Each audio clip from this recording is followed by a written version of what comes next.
Fala aí, galera, vamos gravar aqui uma aula de insights para microlimites, até mesmo um low. Vamos falar em buy-ins até 22.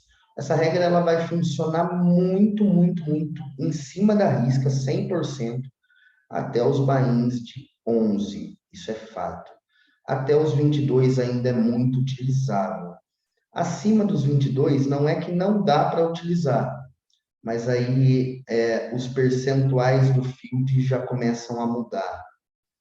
Tá? Então, quando eu coloco aqui o field, quando eu cito field nesse caso é 80% de recreativos, 15% de regs medianos, ruins ou iniciantes, que é o caso da maior parte que está aqui na aula hoje. E essa regra não se aplica a reg bons, que representam 5% da população que jogam esse field que vocês jogam. Tá? É muito poucos regs bons, porque a galera já está dando prioridade em torneios mais caros, conforme foi evoluindo com o tempo, né? Aqui eu coloquei, a ordem está um pouco bagunçada, mas vai dar para entender. E vai fazendo print, vai anotando e talvez eu abra o microfone para tirar dúvidas daqui a um tempo, enquanto vocês anotam, principalmente isso daqui. E como que vocês vão saber aplicar e encontrar esse 80% do field, eu também vou explicar para vocês. Tá? Que aí vai entrar na parte de Shark Scoop. Ok? Primeira regrinha básica de insight. O field não blefa 3 streets. O que isso significa? Quando você está tomando 3 pedradas, é valor. O field, para dar um exemplo desse insight, 80% do field trincado ou 2 pares, chegou no river e completou um flush, por exemplo, eles já não betam nem valor. Eles dão check. Você imagina se eles têm coragem de blefar 3, se eles não têm coragem de betar valor. Então, esse é um exemplo assim bem a fundo para vocês entenderem que quando vocês estão tomando 3 barreladas, top pair não vai ser o suficiente para pagar 3. Então, a análise ela tem que já partir do turn. Pô, vou dar call aqui. E agora? Mas eu vou dar call, o SPR vai para tanto. O que eu vou fazer no river? Né? Tipo, então, a análise ela já tem que ser no turn, pensando na próxima street. E lembrar desse insight. Quando você toma 3 barreladas, nunca é blefe. Quando eu digo nunca, é porque a cada 100 mãos, vocês vão estar ganhando dinheiro em foldar um top pair river, por exemplo, 80% das vezes. Ou vocês não vão estar ganhando dinheiro, vocês vão estar deixando de perder. O que também significa ganhar. Deixar de perder no poker também é ganhar. Por que 80%? Porque quando eu falo nunca blefa, eu estou falando dessa parte do feed. 80%. Recreativos não blefam 3. 15%, uma parte aqui consegue fazer. Eu diria que desses 15%, um terço consegue fazer por blefe. E esses 5% da população que são reg bons, eles vão conseguir blefar 3. Ainda assim, no jogo de pôquer, quando você aprende a engolir blefes, você economiza dinheiro, você ganha dinheiro. Ok? A cada 100 mãos jogadas, vocês vão economizar 80% das vezes um hero call river. Seguindo essa regrinha que eu passei aqui, ó. Isso é para o subconsciente. Pô, tô tomando 3 aqui. E agora? Eu tenho um valor razoável para dar call aqui? Lembra disso. ok? Raise River nunca é blefe. E aqui, o percentual ele muda um pouco. Esses 80% junto com esses 15% aqui, ó, de reg medianos e ruim, eles se aplicam nessa regra. Eles nunca fazem raise river por blefe. Um jogador desse não tem conhecimento técnico e nem potencial de transformar um second pair em blefe com blocker de nuts. Ou um top pair com bloco de nuts que ele sabe que ele está perdendo, ou há possibilidade de ele estar perdendo. E ele não consegue blefar, ele vai lá e dá call. 95% do field dá call e não dá raise river. Então, quando você toma raise river, a regra é simples. Fold. Se você não tiver, óbvio, nuts ou semi-nuts, né? Até com semi-nuts você vai passar a perceber isso agora, que você vai se sentir mal na hora de dar call. Porque você vai passar a entender que quando você toma raise river, é nuts. Eles nunca dão raise river. Uma trinca, por exemplo, que tem a mesa com sequência, ou mesa completou flush, eles nunca fazem raise river. Para quem não sabe o que é raise river, é a segunda aposta. Então, a primeira aposta sempre vai ser bet. Como vou dizer, eu estou OP, o vilão, ele tá IP. Aliás, ao contrário, o vilão está OP, fora de posição, eu estou IP, em posição. O vilão betou river. Ele fez um bet.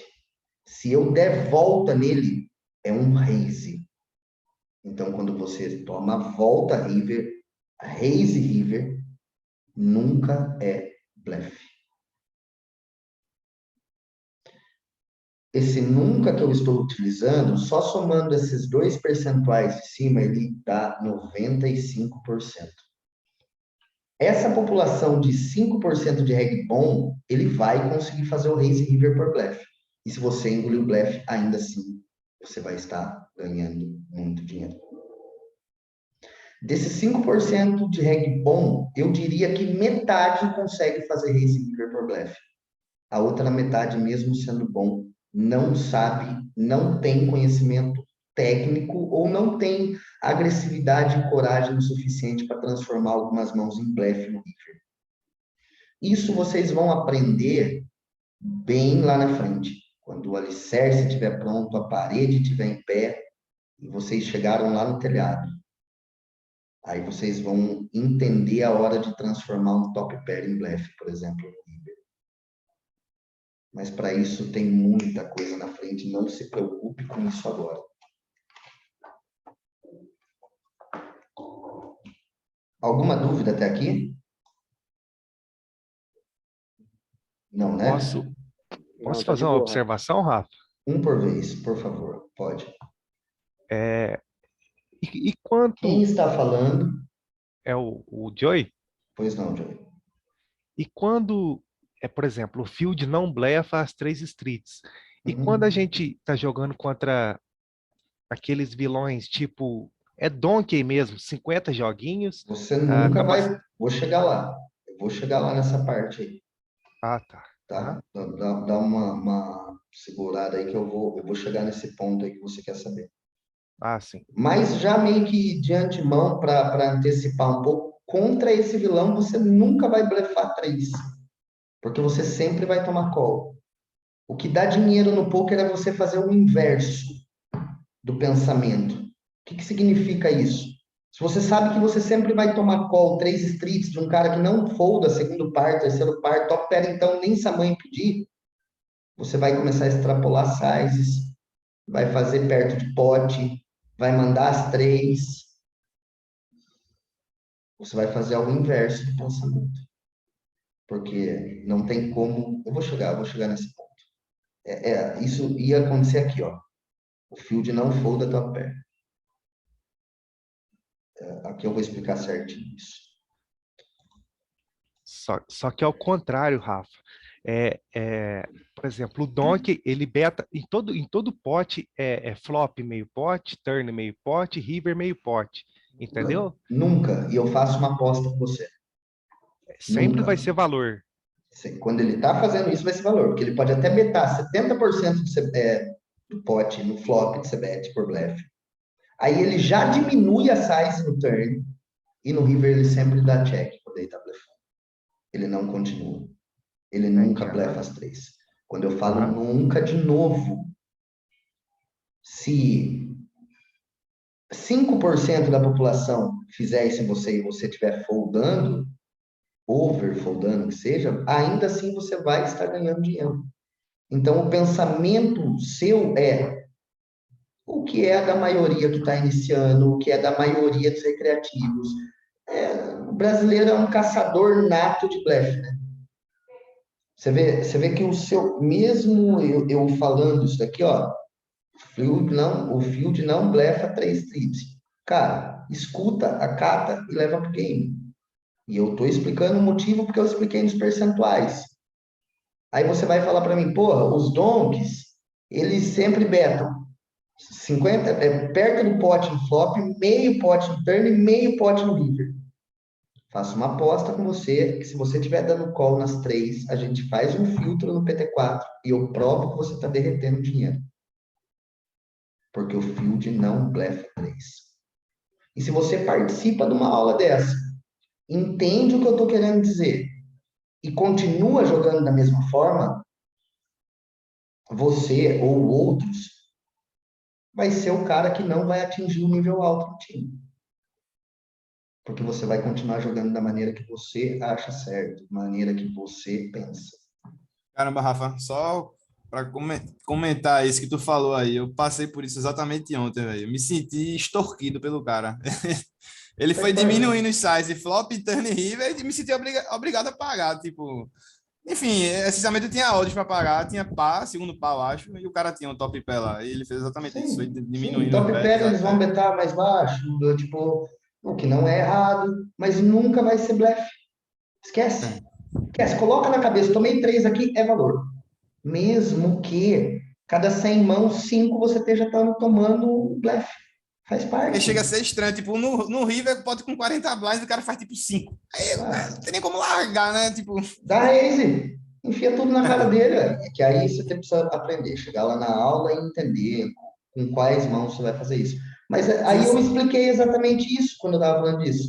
A galera iniciante, o reggae fraco, o recreativo, dá call, porque ele não tem conhecimento técnico para fazer raise. Entendeu? Tipo, pega ali uma blocker que você tenha nessa mão, que o cara betou 5 blinds e não pode 40, você tem second pair com blocker de nuts, por exemplo, e enfia 30 blinds na cara dele, para ver se ele vai te dar call top pair. Se ele der, parabéns para ele. Só que também vai se aplicar na regra de raise e river, que eu vou deixar uma coisa muito clara. Isso funciona contra recreativos, regras medianos e ruins, iniciantes. Raise River não vai funcionar contra reg com cara que conhece de range, cara que conhece de blocker. Não vai funcionar, não vai se aplicar. Ok? Sempre é valor 3. Sempre é valor Raise River. Coloca isso no seu subconsciente. Não importa se você vai estar tomando blefe algumas vezes. Não importa. Isso que eu estou te falando vai te fazer ganhar dinheiro. Ponto. A população, em geral, esses 95% não tem agressividade river. Cansei de fazer database de jogadores. Agressividade river tem que ser 50%. Recreativos, regs ruins, regs iniciantes, não chegam a 35% de agressividade river. Não chegam. Vamos para o próximo tema. O field não sabe reagir versus check raise. O que isso significa? devore aulas de check raise. Vocês têm algumas aí para vocês estudarem. E apliquem. Mas apliquem muito. Quando você encontrar a reação, você já vai saber que, tipo assim, o cara tem ali no mínimo alguma pedida. Sacou? Porque o field não sabe reagir, por exemplo, com backdoor. O cara tem um backdoor de nuts. Tá jogando em position, porque se você tá fazendo check raise, você tá fora de posição. O vilão que tá em position, ele não sabe defender com um backdoor de nuts, por exemplo. Ele folda. Coloquem isso na ferramenta de vocês, urgente. E lembra da reação, lembra quando o cara reagir do que eu estou falando agora. Isso não se aplica a 5% da população que sabe reagir com backdoor, por exemplo. Ok? Mais um insight importante. O field nunca faz check raise turn por blefe. Tomou check raise turn, valorzaço. Valorzaço. Por quê? Porque 5% do field vai saber fazer isso com uma blocker de nuts ou uma pedida monstro. Duas pontas flash draw, por exemplo. Ô, Rafa, é por esse motivo que eu já vi alguns jogadores, até assim, high stakes mesmo, a galera dando check raise pra broca no turn. Mas aí a gente está falando de high stakes. Aí você muda tudo essa regra. Nem é bom a gente entrar nesse tema agora. Porque é outro jogo, tá ligado? Tudo isso que eu tô passando aqui não se aplica em jogos acima de 22, que já começa a mudar muito. Porque a galera já sabe dessas coisas aqui. E aí começam a jogar o inverso do poker, que é o que dá dinheiro. Por exemplo, alguém aqui dá raise trincado? Não, por quê? Porque a gente vai alimentar spot, vai manter o cara na mão, vai deixar o cara blefar. A gente não dá raise trincado na maior parte dos boards, né? Os flops, por exemplo. Ninguém dá. Você fazer isso contra um reg bom, ele visualizando que você é um reg também, então, nos jogos acima disso, esse percentual aqui ele começa a mudar. E nos high stakes, eu diria que isso é o contrário. É 80% de reg pica e bom, 15% de regs bons e razoáveis, ali o suficiente que bate fim, e 5% é reg ruim e recreativo. Isso muda. E aí muda tudo isso daqui. Ô, Rafa, Oi. o que ele comentou aí de high stakes está na nossa aula também, viu? Para usar o check raise quando tiver na broca. Espera só um pouquinho. Vamos por partes. O que tem a ver o check raise com o high stakes? Porque aqui vamos lá, de novo. O field não sabe reagir a esse check raise. E aí eu viro para vocês e falo, podem abusar de check raise. Pode fazer check raise com último Na par, verdade, overcard, pode fazer check raise com broca, pode fazer check raise com backdoor, pode fazer check raise com blocker de nuts, pode pegar as piores equidades e fazer check raise mesmo. Por quê? Porque essa população não sabe reagir a esse check raise. Se no high stakes eu conheço, tem proximamente de high stakes. Os caras jogam muito caro. Eles estão fazendo de check raise 30 a 33%. Porque nem os caras muito bons encontram total defesa versus check raise, mesmo os caras conhecendo muito. Você imagina os caras que não conhecem. É um abuso. Certo? certo. Passamos por cá já, o Field nunca faz check raise turn por blefe, então é mais um insight. Quero que vocês decorem isso daqui, eu quero que vocês alimentem o subconsciente de vocês com o que está escrito. Para a hora que vocês estiverem no game, a reação seja imediata. É isso que eu quero de vocês, um treinamento de ler isso e ir para o jogo. Ok? O field nunca faz raise flop c-bet por blefe. Eu não vou precisar ficar pontuando que quando eu falo field, significa isso. Isso está fora. Eu vou todo o tema aqui explicar para vocês que algumas vezes você vai estar tomando blefe de 5% da população, faz parte. E aí cabe a você aprender a fazer uma boa análise de chart scoop para saber contra quem você está jogando. Se você conseguir fazer 50 notes cada sessão, se você realiza 20 sessões por mês, que é o mínimo que um jogador profissional deveria fazer, o mínimo do mínimo, você vai ter 1000 notes novos, fazendo 50 notes diários, no final de um mês. No final de 6 meses, você vai ter 6.000 notes do field. Ok? O field não defende o suficiente do big. O que isso significa? Podem abusar de open raise de posições finais, o TOF, botão, small. Abusem, abram, porque a galera não sabe defender do big. Eu tenho caras que eu dou aula já há mais de um ano e não conseguiu chegar ainda a nem 35% de defesa no big, sendo que ele tem que defender 50 a 55. O cara que está estudando, mano, você imagina isso daqui. Que eles estão olhando exclusivamente só para uma coisa. Só para as cartas dele. Ele não está olhando fichas, ele não está olhando quem é o vilão, ele não está olhando stack efetivo, ele não está olhando stats, ele não está olhando nada. Ele está olhando só as cartas dele. Então, o que é ruim, ele folda, o que é razoável, ele defende.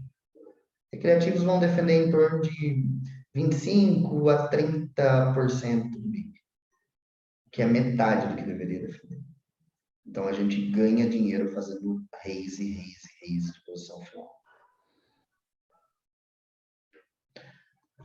Um critério importante para a gente blefar 3. Você pode blefar 3? Já que o field não blefa 3? Pode. Em cima de quem teve uma aula igual essa. Em cima disso daqui você pode blefar 3. Eu diria que daqui desses 15%, 5%, na verdade. O que vai fazer isso tornar uns 7,5% da população, mais ou menos. Porque divide por 2, né? Pega o 5 e divide por 2. Acredito que seja isso, se eu não estiver errado na regrinha de 3 aí. Então, pensa na hora de valibetar river. Pensa principalmente na hora de você blefar river. Você tem que escolher o vilão que você vai blefar. Não tenta blefar recreativos. E principalmente, parece até uma ignorância isso, mas talvez não seja tanto. Nunca tente blefar os chineses, os russos e os brasileiros. São caçadores natos de blefe. E aí use a regrinha ao contrário. Quando você tem valor. Extrapola na size porque você vai tomar call do que ele tiver.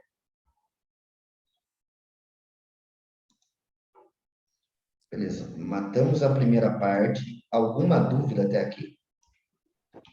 Eu tenho uma dúvida ali sobre o field nunca faz raise e flop c-bet pro bluff. É uma situação em que eu c-beto e o E o vilão dá raise. Ele dá raise em position, ele tá em position, ele poderia só te dar call para ver o turn e ele dá raise. na minha c-bet, né? Entendi. Dá raise em cima da c-bet. Show. É exatamente isso. Rafa, eu tenho só uma dúvida no que você tinha comentado aí atrás, é o seguinte, o lance da trinca, mesmo quando eu tô fora de posição, joguei lá do MP 18877, trinquei no flop, eu vou ser betar, não vou não? Eu vou jogar de check raise sempre, porque, mesmo, assim, acredito que nem tá no meu range ali, muitas vezes tá me dando brother, tá me dando as, x, e aí eu ser beto Que eu pra não ver se... consegui entender ou perceber muito bem o spot que você está tentando simular. Eu realmente não sou muito bom em visualizar um spot dessa forma, mas vamos tentar mais uma vez.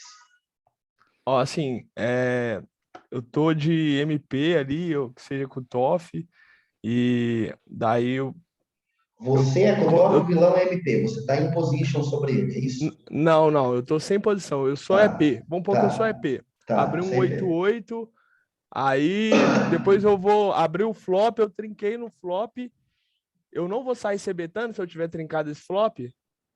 Muito provável que não. Muito provável que Entendi. não.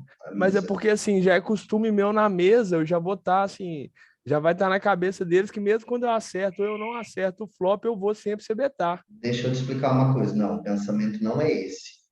Vocês tiveram aula do que hoje? Com o Rafa Vitória. Foi de punição de limper. Tá? Em breve vai vir duas aulas de um ou mais instrutores de CBET OP e CBET IP. CBET e IP você pode CBEtar 70, 75% das vezes. In position. In position. OP, Entendi. OP, a sua CBET não deve passar de 42%. Ou seja, o pensamento ele não é eu vou CBEtar tudo. Não. Por que não? Porque você vai fazer muito mais check raise Estando fora de posição, entendi. Do que CBET OP. Sua CBET OP deve ser 40% para ser linda. 40%, não é nem metade das vezes que você vai CBEtar. Você não vai CBEtar flop valete high, 10 high, 9 high. Você não vai CBEtar flop dama high, principalmente. Você nunca vai CBEtar OP esses flops. Mesmo Aí já é quando, uma assim, aula. quando você tá com ficha e quer pressionar os adversários, o cara tá lá com stack mediano, você Não já tem manda a pressão, bomba. você não vai mandar as três, mano. Você não vai pressionar, o cara tá jogando em posição. Um minuto só Entendi. em cima do que ele está falando aí. No caso, quando eu tenho uma trinca, não convém querer inflar o pote, não? Quando eu tenho um valor de uma trinca? Fica muito vago a gente entrar discutindo spot agora, gente, porque uma aula de insight, se a gente começar a partir para conhecimentos técnicos, tipo, eu teria que parar e explicar, pô, você vai CBtar uma trinca, flop 10 valete 8 com pedida de flush. Você trincou 10, trincou valete, trincou 8, óbvio que você vai CBtar. Agora você tem par de 8, vai ter um flop rei, 8 e duque rainbow. Você vai CBtar para quê? Ô, Rafa, mas num board desse, como você falou, rei 8 Duque, dá um check raise, não vai fazer eles foldarem muito mais, já Mas que não não, tem aí trinca não também. é check raise. Não vai entrar na linha de check raise. Vai entrar na linha de check call. Mas aí eu acho que a gente está perdendo um tanto do foco do que eu quero que vocês gravem no subconsciente. É simples, gente. É pegar as palavrinhas, as frases que estão escritas aqui, gravar. Depois vai ter bastante. Pô, vocês vão ter uma aula por dia com um instrutor diferente, uma vez por. Um dia por semana. A gente acabou de fazer mais uma contratação. Então, vai ter muito conteúdo técnico. Vamos com calma, sem muita ansiedade. Primeiro, eu quero que vocês vejam isso daqui, gravem e apliquem.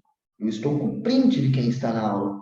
Quando eu pegar a review para fazer no final do mês de um torneio atualizado e ver vocês fazendo o contrário do que eu falei aqui hoje, eu vou dar a puxada. Eu vou falar, epa, peraí, você assistiu a minha aula? Por que você está fazendo isso daqui? Ô, Rafa, Oi? posso presumir então que se, por exemplo, eu dou check raise e o cara me vota um tribet ou chove mesmo, posso presumir que ele tenha valor 100%? Se não fizer parte desses 5% da população, sim. Sempre. 100% das vezes. Uhum. Sempre. Alguém quer falar?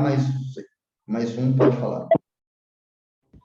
Rafa, Mais por um. exemplo, então, se eu tomo um check raise no turn, ou raise flop c-bet, o que eu largaria, assim, por exemplo, um top pair com kicker ruim, eu já posso pensar em largar? Pode começar a pensar em largar, sim. Se você não tiver cartas que vão melhorar a sua mão, eu não digo ter 3 outs para melhorar a sua mão.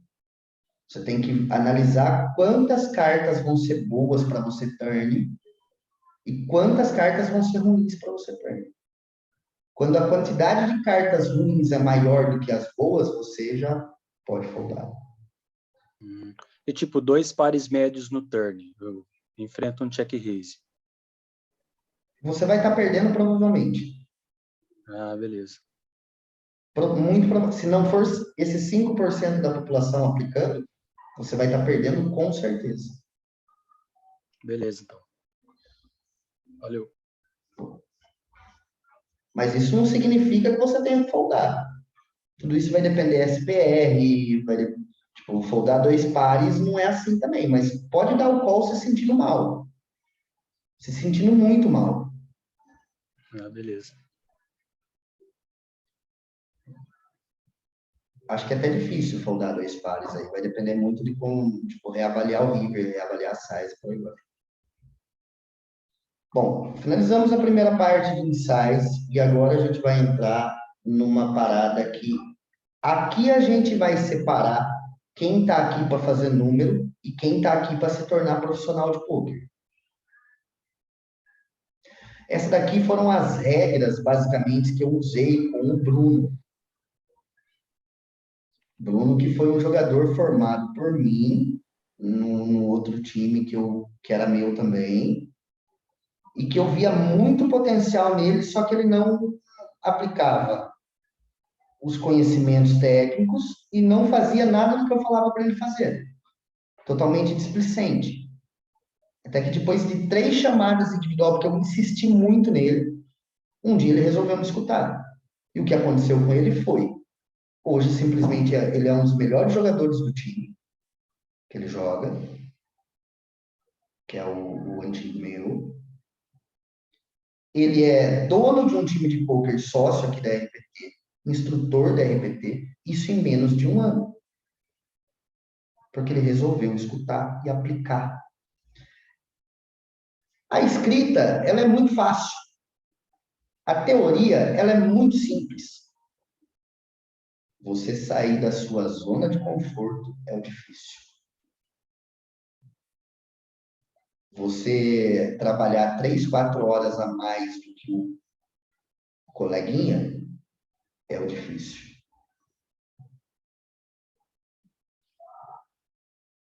Né? Eu lembro que tinha um professor meu que citava um exemplo dos japoneses, por exemplo, são pessoas que trabalham muito, né? Essa nação, a nação japonesa, eles chegam a fazer turnos de 16 horas. Recentemente, agora até um aluno meu de 5 anos atrás, acabou de voltar do Japão, a gente se encontrou e falou, cara, lá trabalha pra caramba. É diferente do Brasil, o cara pode ir no banheiro, ficar 40 minutos no banheiro, lendo um jornal, vendo um WhatsApp. Ele é CLT, está registradinho, ele quer mais que se ferre. Olha o pensamento do brasileiro qualquer. Aí o professor meu falava o termo rasgado mesmo, enquanto um brasileiro está cagando, um japonês está trabalhando. E é a realidade. Por que eu estou citando tudo isso? Por causa disso que a gente vai falar agora. E olha que eu nem sou o melhor exemplo, mas eu sei que dá certo para quem faz ao pé da risca. Não tem como dar errado. Comece fazendo uma agenda de tarefas ao menos semanal, se você não é capaz de programar o seu mês. Comece a praticar a sua semana seguinte. E tente seguir ela à risca. Coloque ela como... Isso você pode colocar como meta. Isso é uma coisa que você pode controlar. Tudo que você pode controlar no poker, você pode colocar como meta. Então, eu vou fazer 4 documentos de estudo semana que vem, dia tal, dia tal, dia tal, e dia tal. Tal horário eu começo, tal horário eu paro. Eu vou grindar 6 vezes, 6 dias da semana que vem. Vou grindar dia tal, dia tal, dia tal, assim, assim, e vou começar a registrar tal hora, e um jogador profissional, ele não deve fazer menos de 6 horas de registro.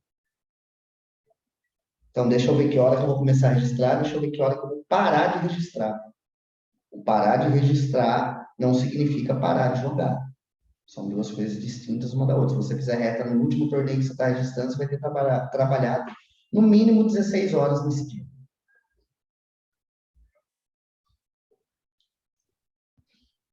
Programe exercício físico. Programe exercício mental, como treinamento de subconsciente, meditação. Programe as suas refeições. Nunca sente para jogar sem saber como você vai se alimentar naquele dia. Principalmente se você não tem quem leva o pratinho para você na mesa. Suas refeições devem estar prontas antes de você começar a se registrar.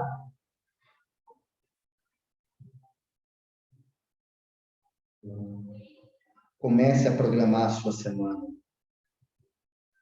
Não perca tempo. O tempo no poker ele é muito valioso. O Bruno demorou 8 meses para me escutar. Se ele tivesse me escutado na primeira vez, ele teria encurtado muito o espaço de tempo.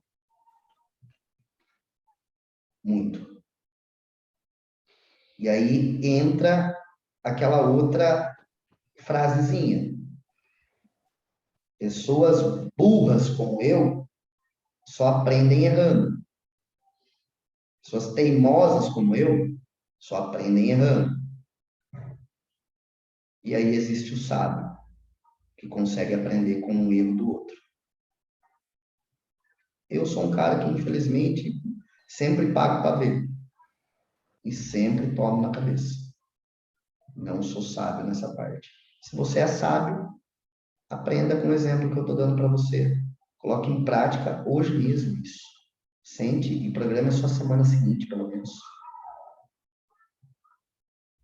Outra coisa, não existe um profissional, um reg de poker não grindar de domingo.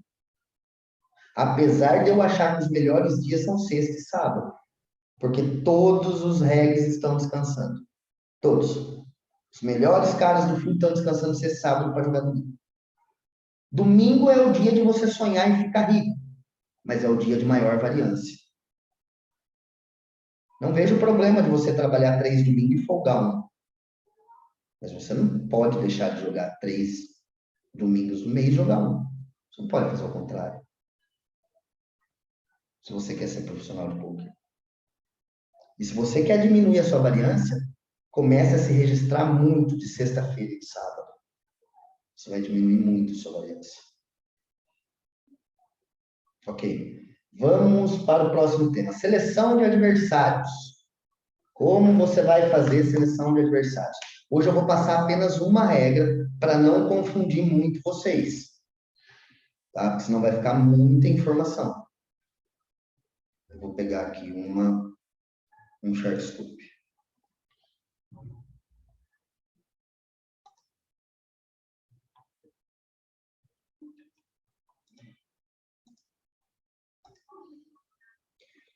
Antes de você iniciar o grind, você deve abrir ao menos 2 abas de Shark Scoop.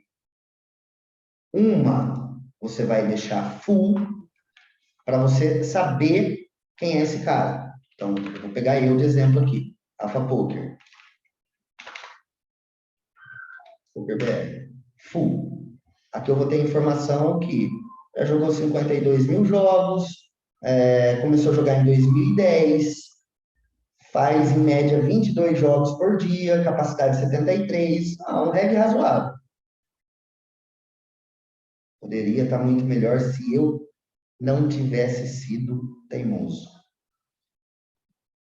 Porque quando eu pego, por exemplo, os últimos 5 anos e coloco buy-in até 22, meu lucro vai para a casa dos 60k. Isso daqui foi uma DAO que eu peguei quando estava na Pocar. Essa DAO aqui, ó, de 20k, jogando buy-ins até 215. E eu não estava batendo. Não estava batendo, não, eu não bato. Eu não bato. Porque um cara, para bater esses limites, ele tem que estar estudando todo dia com os caras melhores do que ele e só se dedicando a ser jogador e mais nada. Ele se trancar dentro de um quarto 25 dias do mês. Aí ele vai bater esses limites. Fora isso, esquece. Vai acontecer o que aconteceu comigo aqui, ó. Jogando caro. Vai pegar essa ladeira aqui, ó. Que quase me fez desistir de jogar poker.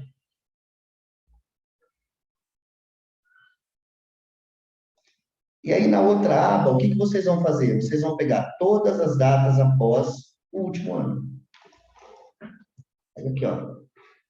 Abril 2021. E coloca stacks até 11. Então, lá você vai visualizar o jogador.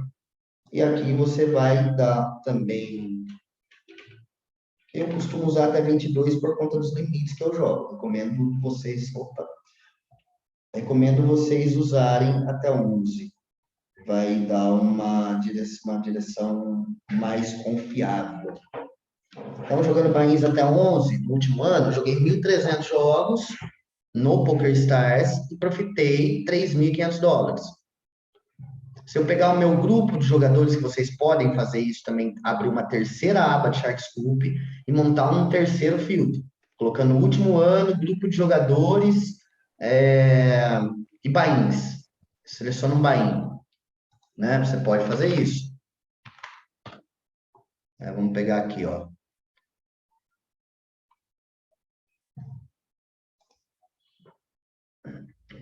Ó. Aqui tá um bain até 11, né? O filtro ele tá até 22, que é o que eu usaria para mim. Isso vai falar para vocês, por exemplo,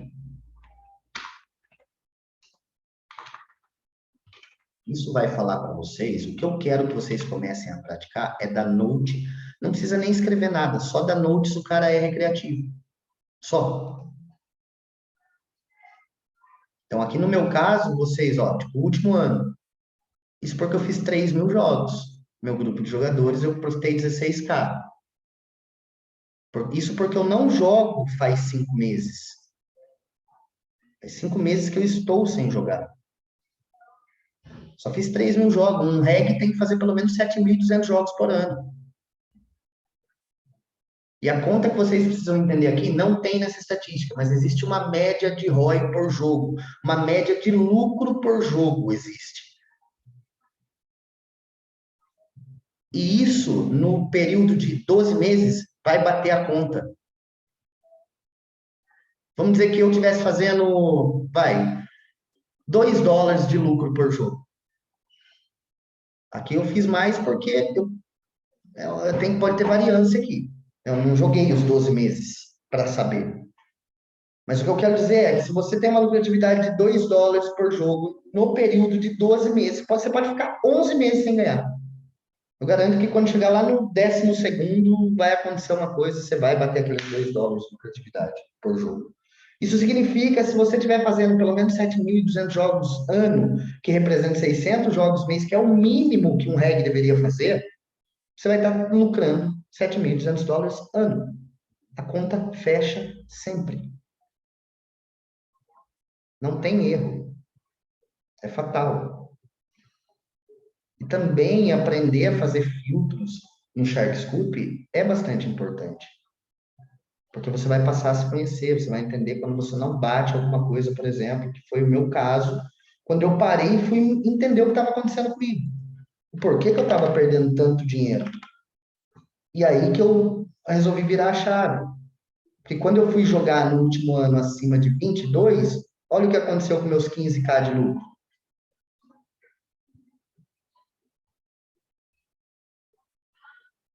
Eu derreti 17. E se eu não tivesse jogado bainha acima de 22? Dei trave? Um monte.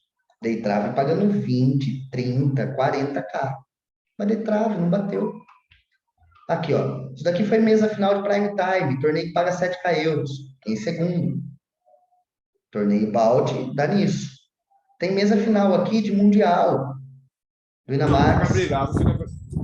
Ó, tem 16º lugar de Time Funding. Torneio que deu 300 mil. Primeiro lugar nesse torneio aqui puxou pouco, acho. Só puxou 16 mil euros. Mais 4 de balde. Só 20 mil euros. Mas dei trave. Paciência, não bati, não estava batendo field, não tinha consistência. Então, eu precisei me entender. Então, abra 2 abas, faça um filtro. Como que vocês vão descobrir quando um cara é recreativo, ou reg ruim, ou reg fraco, ou iniciante? Colocou o nick do cara aqui. Deixa eu pegar. Nossa, eu não sei nem onde que eu vou tirar o nick bloqueado agora, mas vamos tentar aqui. Deixa eu fazer uma coisinha aqui para ver se dá certo. Só um momento. Deixa eu pegar aqui, eu não posso mostrar isso para vocês. Cadê você? Aqui, achei. Vou pegar um jogador aqui que provavelmente vai estar com o chart fechado. É aleatório, tá? Não tem como eu apagar do vídeo, não que eu esteja de marcação com esse cara, foi o primeiro que apareceu na minha vista aqui, que um dia o chart scoop dele estava fechado. Eu dei a recomendação para ele fazer o opt-in. Opt-in. Ele não fez. Recreativo. Joga desde dia 18/6/2021. Fez 117 jogos. Vai estar isso aqui, 2, 3, 4, 5 jogos por dia recreativo. E aí, como você vai saber se ele é um recreativo razoável, bom ou ruim? A capacidade vai falar bastante. Se ele não fez o opt-in, provavelmente ele seja muito, muito fraco. Finalização precoce passando de 10, 11% também é fraco. Tá? E por aí vai. Com isso você vai identificar o recreativo, que é 80% do field. Já é um bom começo para vocês começarem a praticar shark scoop. Reg bom, ele vai começar a sair de uma outra maneira. Depois a gente vai programar uma aula de shark scoop completa. Tá? Mas é isso. Eu quero que vocês comecem a escolher uma cor. Se possível, eu, por exemplo, uso o amarelo de padrão para... Não, amarelo não. Para recreativo eu uso o verde. E se vocês fazem tudo padrão, chega uma hora que vocês conseguem até trocar notes. Então, Já tem o padrão do time, Rafa. Você isso, mesmo criou padrão na do aula. time. Exato. Se você seguir o padrão certinho, vai chegar uma hora que vai trocar notes, o cara vai te passar 1000 notes, vai passar 1000 notes para ele, e você vai ter 2000 notes, se você seguir o padrão.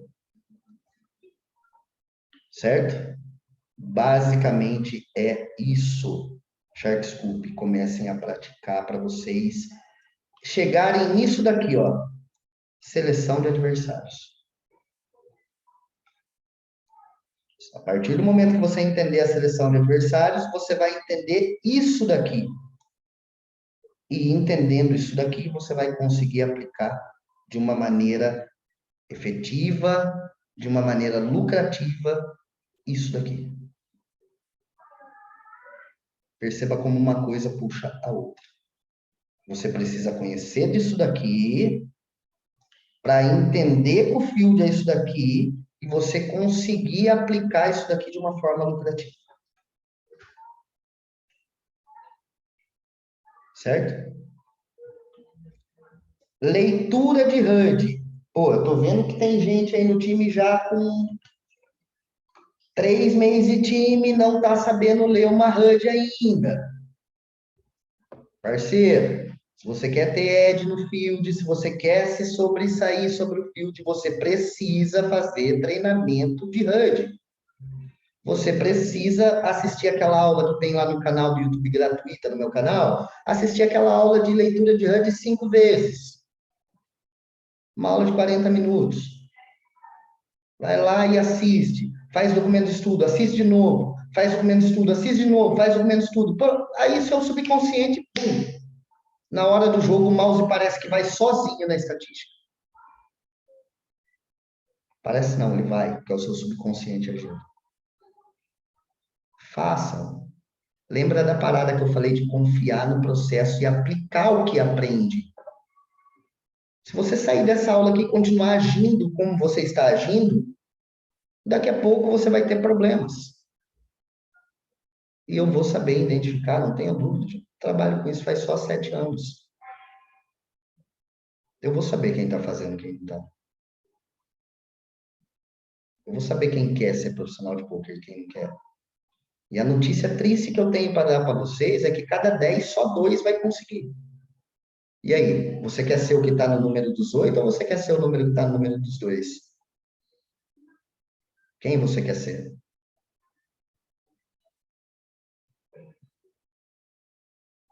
A estatística não mente também. E acredite, a minha amostragem é grande para ter esse cálculo, tá? É bem grande.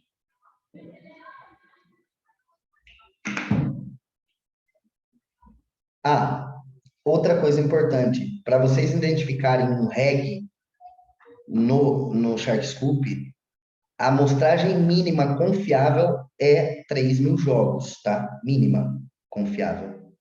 Abaixo disso tem variância, ok?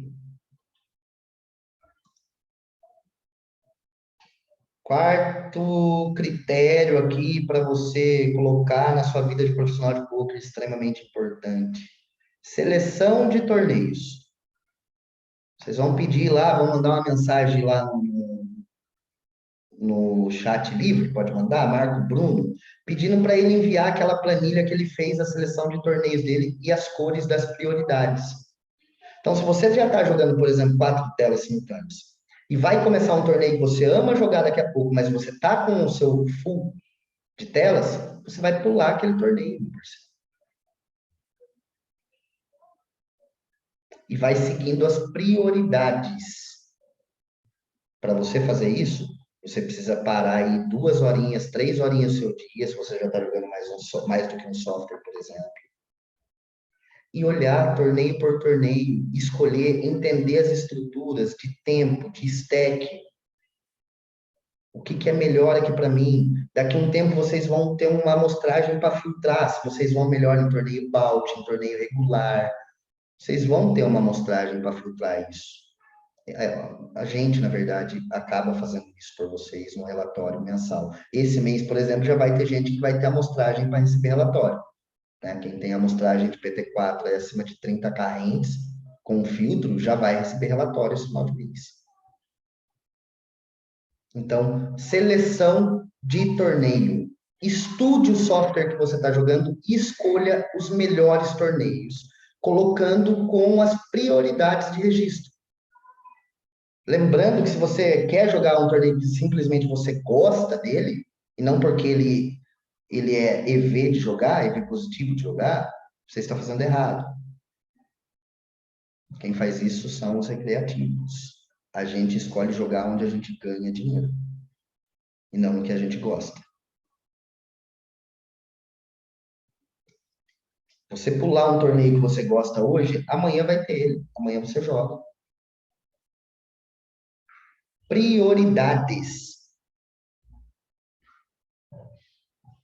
Eu tenho, por exemplo, eu tenho o cap de 1,10 que está começando agora, tenho o cap de 2,20 que vai começar daqui 10 minutos, já estou jogando o Big 3,30 e vou pegar aqui um regular 1,10 KO.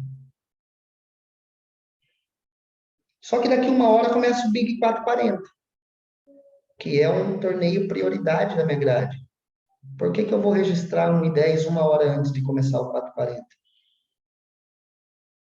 Você está registrando 1,10 para você cair. Porque você não vai poder registrar a sua prioridade, que é o BI 440. Prioridades. Seleção de torneios. Ok? Alguém solicita lá no chat livre e pede para o Bruno postar como que ele fez para organizar isso.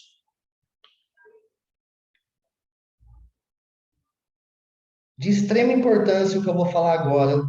Gravem bem, eu vou citar o exemplo que eu costumo citar.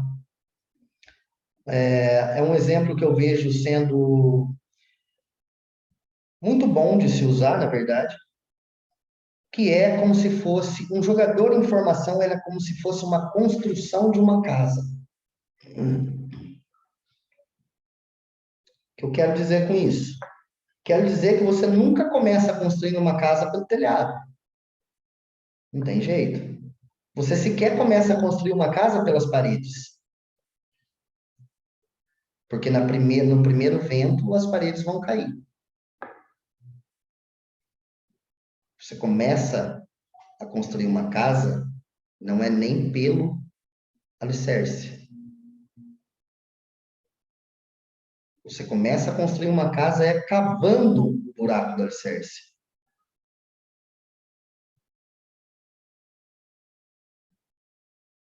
Um jogador em formação, ele é igual à construção de uma casa, se ele der as prioridades que ele deve dar. O pré-flop, nesse caso, é o alicerce do jogador. Se ele construir um alicerce sólido, bom, agressivo, ele vai poder levantar uma casa imensa, linda, depois disso. Mas não adianta você querer estudar turn, river, antes de você ter se ajustado todinho de pré-flop. E aqui vocês têm estudo para 2 meses.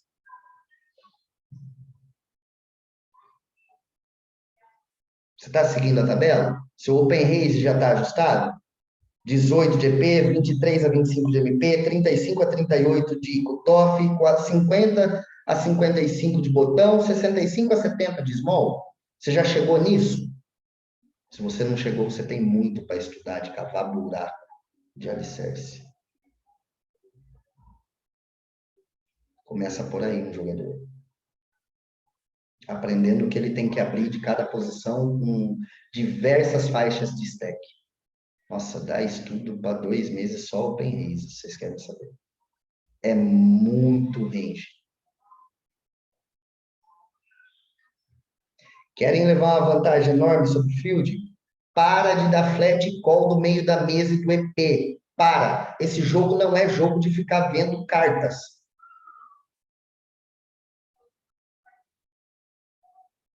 De EP e de MP você vai estudar agressividade, tribet.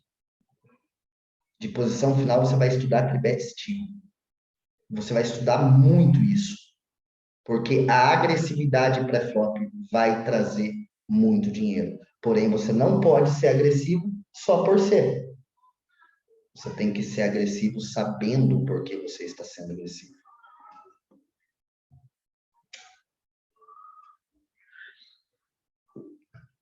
E tabelas de flat call, que de conselho eu já falo para vocês. EP, flat de EP, 3% no range. Flat de MP, 5% no range. Flat de cutoff, 7% no range. Flat do botão, 9 a 10%. Flat do small, 11 a 12%. Flat do big, 50%. O que acontece com a maioria dos jogadores iniciantes e recreativos é que eles invertem isso. Eles fletam 50% de EP, de MP, aí chega no big eles defendem 15%. Uma dica importante, quer ajustar a sua tribet e entender por que você não deve fazer flat call? Assiste aquela aula do Rafa Toy, a primeira que eu obriguei todo mundo a assistir e que eu vou passar fazendo a conferência de quem fez o documento. Rafa, desculpa interromper, mas se o call, se o flat estiver na tabela, ok. Eu não posso dizer para você que está errado, porque aquilo é GTO. A grande questão é que no limite que vocês estão jogando, o que vai trazer dinheiro para vocês é o jogo explorativo, o exploit.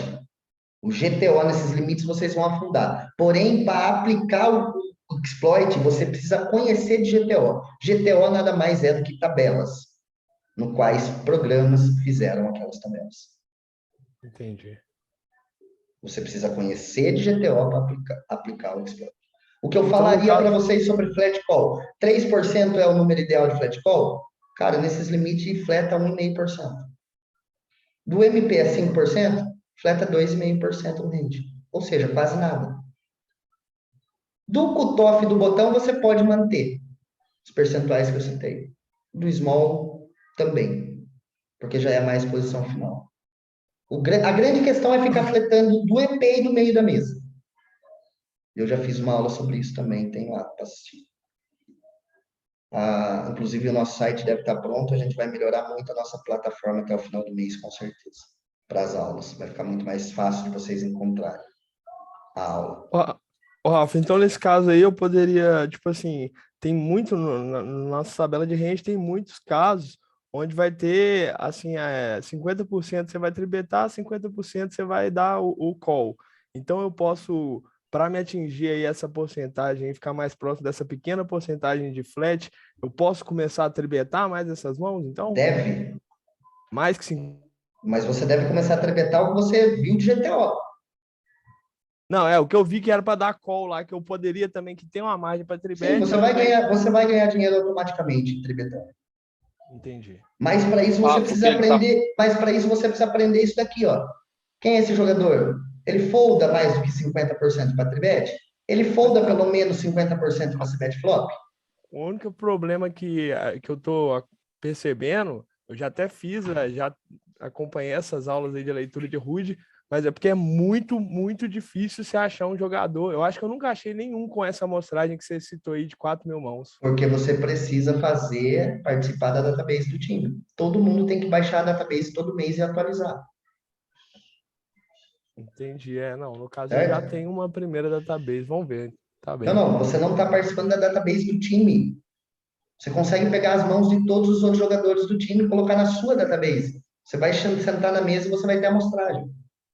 Assim, quando eu comecei a jogar, né, deve ter uns 22 dias mais ou menos, aí eu peguei essa database sim, tanto que o computador atualiza. T4 tem que atualizar. Todo final de mês tem que atualizar, gente. Todo mundo tem que deixar lá atualizado e baixar as mãos que estão lá. As duas coisas tem que fazer. Certo? Bom, então, foco. Pré-flop, para vocês construírem o alicerce. Depois de construir o alicerce, sim, aí a gente vai passar a levantar a parede. Levantar a parede significa saber fazer cbet flop, IP e OP, check raise flop, probe turn, float flop, float turn. Se vocês fizerem isso daqui, deixarem extremamente ajustado, tudo em verdinho na minha planilha, quando eu pegar o número de vocês, tudo em verdinho, junto com essas ferramentas aqui em verdinho também, e vocês não estiverem ganhando dinheiro, eu pago um salário fixo para vocês. O cara que deixar tudo isso verde e não ganhar dinheiro. Deixar verde significa você estar dentro da estatística ideal. Ok? Vou repetir a estatística de flat call. O natural, o normal. E você deveria fazer de EP e MP metade, como um conselho. EP, 3%. MP, 5%. O TOF, 6 a 7%. Botão, de 8 a 10%. Small, de 11 a 12%. Esses são os percentuais de flat. Ok? Percentuais ideais aqui, ó. cbet flop, IP. 70% a 75%. cbet flop, OP. 40% a uns 42% no máximo. Check raise flop. Se for em pote HU, uns 25% é bom. Overall, uns 20% tá bom. É bem agressivo mesmo, tá? Antigamente a gente trabalhava com 15%, já era bom. Hoje é esse o percentual. Probe turn, 65% para esses limites. Float flop, 65%. Float turn, 50%. Se vocês ajustarem tudo isso daqui, deixar tudo verdinho junto com isso daqui, e não tiverem ganhando dinheiro, eu pago um salário fixo para vocês. Agora, ô Rafa, caramba, a porcentagem de float no flop é bem alta, né? Basicamente, a gente vai pagar qualquer coisa. Sabe o que? Pagar não. Pagar não. Floatar. No float não é call não, para blefar na próxima street não? Não. Float flop é quando o vilão que é o agressor da mão, ele abriu do MP. Você fletou do botão. Os blinds foldaram. Tá você e ele na mão. Eu vou simplificar no pote HU. Sim. Ele teria o direito de fazer cbet, ele é o agressor, ele dá check e você beta. Isso é float. Isso é float flop. O float turn é quando ele cbeta o flop e ele dá check no turn. Aí você faz float turn. Achei que o float era pagar uma street para blefar na próxima street. Recreativos e principalmente jogadores de live confundem essa ferramenta. Vou floatar aqui. Vou floatar por blefe. Você pode floatar por blefe, desde que o cara dê check e você bet. Você está fazendo float por blefe. Eu aprendi a fazer float da seguinte forma. Era um leak que eu tinha gravíssimo no meu jogo. Um dia eu tive uma aula com o que eu qualifico ser top 3 do Brasil, disparado. Há já 2, 3 anos isso, de consistência, que é o Aurélio, um cara que eu adoro como pessoa, amo como jogador e é minha referência. Tive alguns coaches individuais com ele e aulas em grupo. E numa aula individual com ele simplesmente falou, cara, você tem uma dificuldade aqui de float flop. Quer corrigir isso? O cara deu check beta. O cara deu check beta. O cara deu check beta. Você vai corrigir seu float flop e depois a gente vê como corrige de trás para frente, que daí fica mais fácil. Porque você está deixando de fazer. E nesse field que eu viraria e falaria para vocês façam. Principalmente em pote HU. Façam. Façam float flop. No caso, quando a gente tomar call, nesse cenário, se a gente vai batendo por blefe. Aí já entra numa outra parte técnica de teoria de turn. Aí vai ser um pouco difícil de explicar agora. Mas comecem fazendo isso. Porque só de vocês fazerem isso, vocês vão encontrar reação poucas vezes. Vocês vão estar ganhando dinheiro. Não foca na vez que você tomou call. Não tenha mente seletiva para lembrar. Eu estou usando float, mas eu tomei call. Eu fiz float, tomei call. Eu fiz float, tomei call. Cara, quantas vezes você fez o float e o cara foldou? Foca nisso. Também vê se está jogando contra um jogador. Lembra do que eu falei de construir o alicerce para construir a parede. Quando a gente chegar lá no turn, a gente vai estar começando a rebocar a parede. Mas primeiro vamos aprender a fazer isso daqui. Não adianta a gente querer discutir a próxima street agora. Porque isso daqui já vai ser o suficiente para ganhar dinheiro. Entenda. Porra, como que você vai ensinar a fazer o float flop se você não ensinou a agir no turn? Porque isso daqui já é o suficiente para ganhar dinheiro. Mesmo você não sabendo nada do que você tem que fazer no turn, se você deixar tudo isso daqui verde, você vai ganhar dinheiro. Eu não sou bobo para oferecer salário fixo para ninguém aqui. Eu sei o que eu estou falando. Pode falar. Nesse caso do float aí, Rafa, a gente faz com equidade, no caso do check raise, ou pode fazer mesmo? Você sempre... No float flop não tem muito nada a ver com a equidade de check raise. Float flop regrinha básica. Você nunca aplica um move sem equidade. Nunca. Para todas as ferramentas. Entendi. E o que eu estou dizendo é que o float flop vocês podem abusar dele. 2 minutos para vocês baterem um print, a gente vai encerrar a aula. Eu espero que tenha agregado bastante a aula de hoje. Confie no processo. Confiar no processo não significa confiar em mim, significa confiar no que eu falei. E se você confia no que eu falei, você vai simplesmente para o jogo agora e você vai aplicar. E você não vai ter mente seletiva. Você não terá mente seletiva para ficar olhando para o que deu errado. Você vai ganhar amostragem para eu te provar que no final de tudo foi muito lucrativo você ter colocado em prática. Confia no processo. Rafa. Oi. Primeiro agradecer aí. A última coisa, só para ficar bem claro mesmo, porque eu também confundi esse lance aí do float. Então, o float no flop vai ser, no caso, quando o vilão é o agressor e ele checa, não ser beta. Você vai lá e dar um float. Você vai dar um bet. E no turn vai ser no caso dele ter sebetado o flop e 20 não, daí já não é mais float turn aí. Você já fez o float flop e aí você passou a ser o agressor da mão. Ele não é mais o agressor.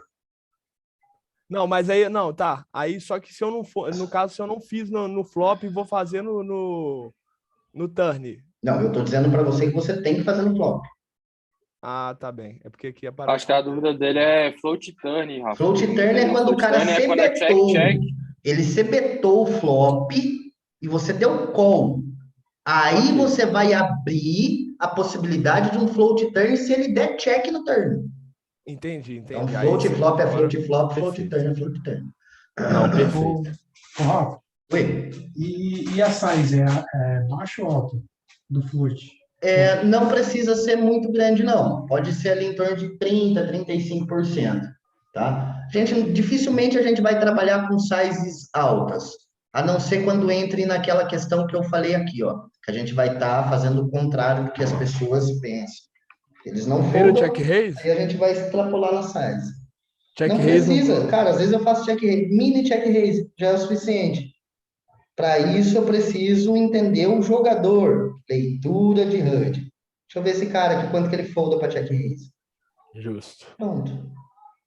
Lembra que uma coisa puxa a outra e que você precisa cavar o alicerce.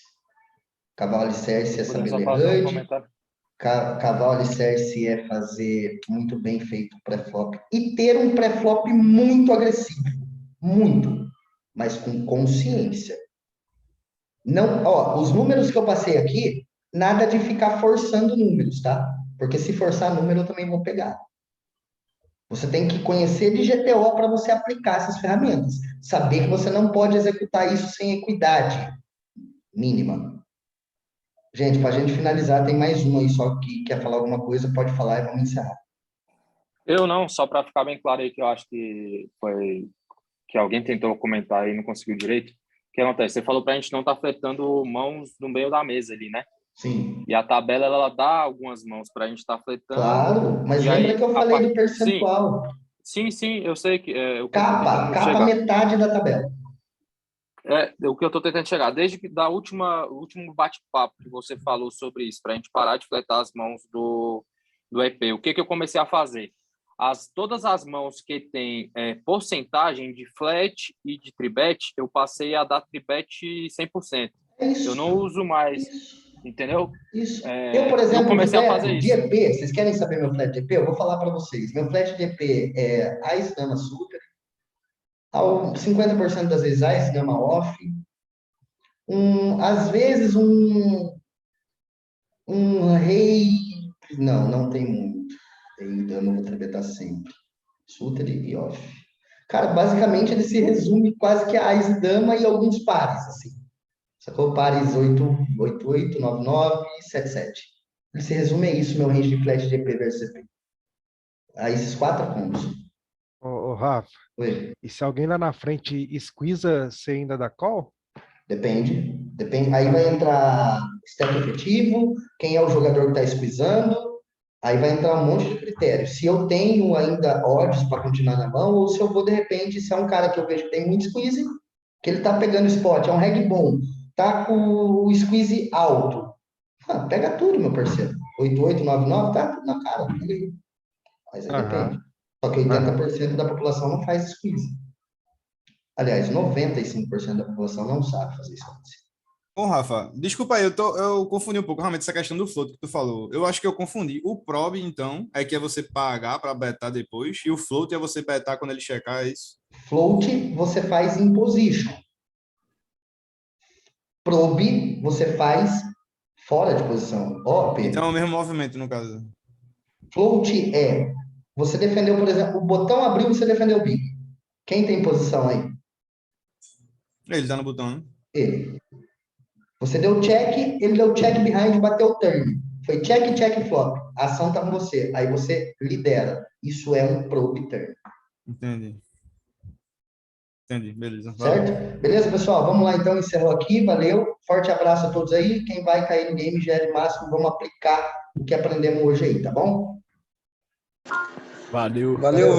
Forte Obrigado. abraço. Fiquei quietinho aqui, mas prestei bastante atenção, hein? Valeu. Tamo junto aí. Valeu, um abraço. Valeu. Um abraço.